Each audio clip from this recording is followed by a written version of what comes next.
Thank you, Delphine. And it's marvellous to see a packed Aurora Theatre this morning. Thank you for your interest.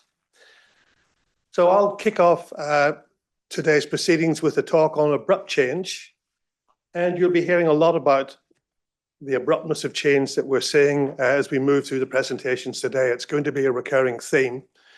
With that in mind, I thought I'd start with one very simple take-home message, and that is that the emerging evidence you will see of abrupt change, it really marks a very worrisome departure from the convention of gradual change. And with that departure, what that does is it dramatically shortens the time that we have to plan for, but also to respond to the climate crisis. So that's really, I think, something to sort of take home with you today.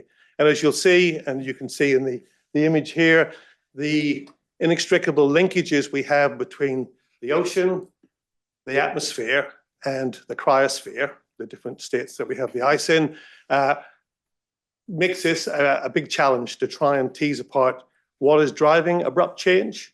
But also what it does is it also gives rise to a sort of a ripple effect where we see abrupt change, a little bit like dominoes moving through the system.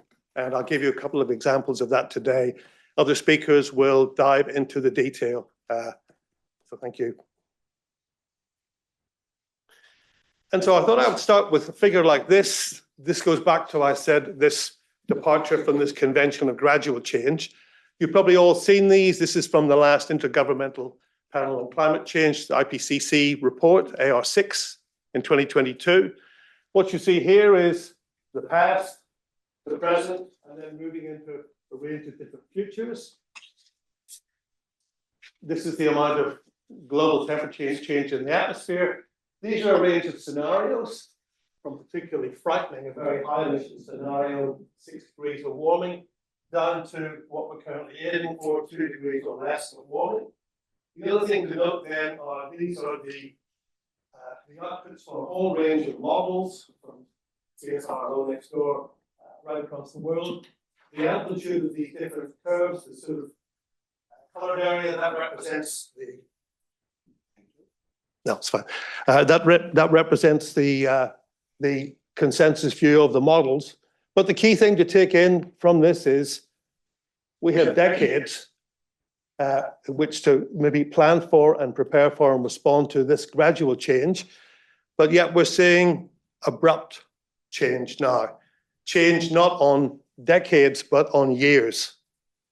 And that again comes home to my initial message. So it's very sobering, and I thought this was a good place to start to really say, no, there's been a shift in things, and so we'll step through that now.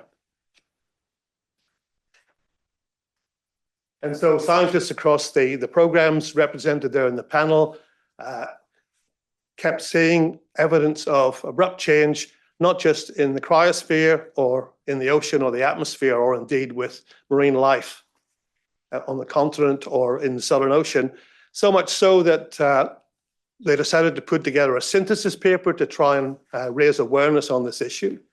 This was led by Nerily Abraham, who is the chief scientist with the AAD, who can't be with us today. But this was really an opportunity then to show not only the diversity of abrupt changes, but also then the interconnectedness. And you see that coming through in this cartoon here, where, to say, everything is interconnected, from the ice sheets, the ice shelves, the fast ice, the sea ice moving out into the ocean, the overlying atmosphere, all intimately connected. And that really does, as you'll see, pose a big challenge to deciphering and interpreting what's happening. Before we go any further, I thought I would actually then give you a fairly sober definition. This is from the IPCC. A change in a system that is substantially faster than the typical rate of changes in its history. I have another definition which I think is particularly spooky, and that is the abrupt change is what we're seeing with postdocs and postgraduate students bearing witness to abrupt change during the timescale of their PhD or the project. So someone in a 3 or 4 year project is actually saying this fundamental shift. And that to me really is shocking. When we wrote some of the proposals for the research funding, we did mention that about the likelihood that we would probably bear witness to some of these abrupt changes. We hoped it wouldn't be true, but that's the case. So that's really what we're talking about. So I'll move to the first abrupt change, which some of you will probably be familiar with. This is what's happening with sea ice. The scale here is in millions of square kilometers. So just to give you an idea, the scale bar here is about the aerial extent of Western Europe. That's sort of some of the shifts that we're looking at. And here we see, this is a mix of both a modeling reconstruction, but then the satellite observations from the 70s onwards. What we see here is, with some noise, some environmental wobble between years, suddenly, abruptly, we move into the middle of the last decade, and we have this rapid decrease in sea ice extent. You can see it on the map over there. If you look at some of the posters next door, they're using scale bars like Western Australia. That's the sort of changes in aerial extent we're talking about. So, as I say, think back to the slide from IPCC. We have decades to resolve this. No, we don't. Abrupt change, it's very confronting. And of course, there was a puzzle for many decades because, of course, if we look to the north, if we look up to the Arctic, this is the maximum of sea ice, the minimum. If we look to the Arctic, things have been changing there since the 80s. But we see then that even though they've been changing rapidly, if we look at the slopes of the line for both the maximum and the minimum, we see that suddenly Antarctica is playing catch up. Suddenly we're looking at very similar orders of change in terms of the loss of millions of square kilometers of sea ice. And that in itself has been a bit of a puzzle about why we were seeing it at one pole, but not at the other. So we've played catch up.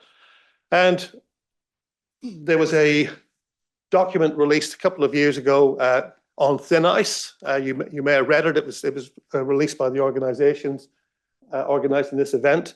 And this is just a summary of some of the ramifications, some of the consequences. And again, this comes back to this interconnectedness of the ocean, the atmosphere, and the cryosphere. We see that the cryosphere, by holding lots of frozen water and also acting as a platform for marine life, it has these wider implications. You're going to hear more about that today from Steve Rintoul, but here's just an example of some published work. And this is the story in terms of the Antarctica is almost like Grand Central Station in terms of the pathways of ocean circulation. We form this deep ocean Antarctic bottom water current that moves all across the planet. And again, it has very humble beginnings, as it were, in some of the meltwater in some of these regions. So again, you can see a consequence of what's happening in the cryosphere is this knock-on effect then into the meltwater. But as I say, Steve will tell you more about that. Coming back then to this central figure from the paper narrowly led here again, the other connection that I'm just going to make now, there isn't time to go further, is between sea ice extent and marine life. And again, going to the Arctic, we were aware and have been aware of sort of confronting images like this one of a polar bear and severely compromised habitat here trying to move between ice flows. Again, this was driven by this rapid decrease in sea ice extent, but it's happened now in Antarctica. I'm sure you've all seen this from the New York Times or from the Guardian website.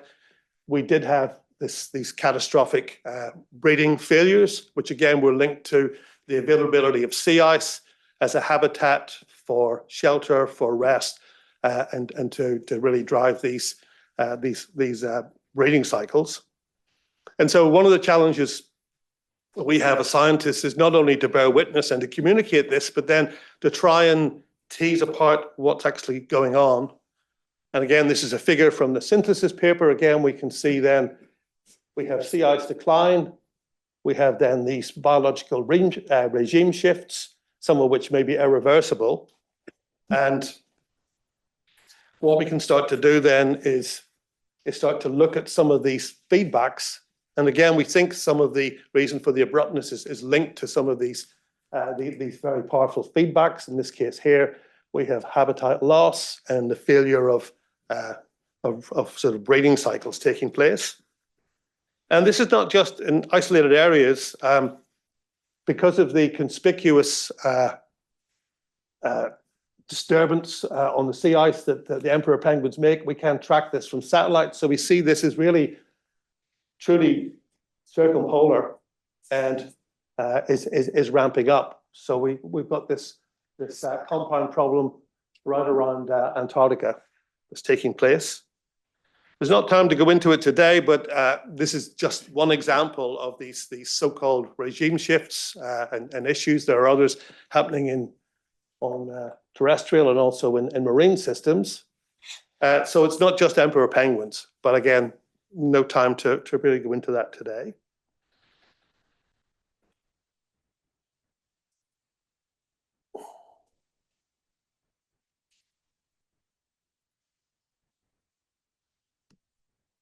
And so, again, what we tried to do in the synthesis paper then was to take the cryosphere, ocean circulation, changes in sea ice, and then link that with the biology. I'll step through this bit by bit. It ends up being quite a complex set of diagrams where we have both feedbacks and then we have actually feedbacks on the feedbacks. We can see here, when we start to look here, that ocean heat is causing increased melting in the ice cavities. And again, we see a feedback here where the meltwater from this increased ocean heat inhibits then the formation of dense water formation. And again, you start to see this complex circuit diagram being built out from here, where we start to see then effects from the sea ice, effects then again on in terms of things like wave disturbance affecting other parts of the cryosphere, such as the ice shelves. And so this really, I think, is a challenge. As I say, you will hear us bearing witness today to this fundamental shift from gradual to abrupt change. Now, what we're trying to do in the various programs and through the collaborations between the programs then is to start to build up this conceptual picture and then start to probe it to try and understand when you have feedbacks on feedbacks, that's the sort of environment in which you will see very abrupt changes. And that's where things are at the minute. So hopefully, as I say, just to take home then again of this move away from the convention of gradual change to that of abrupt change. Thanks.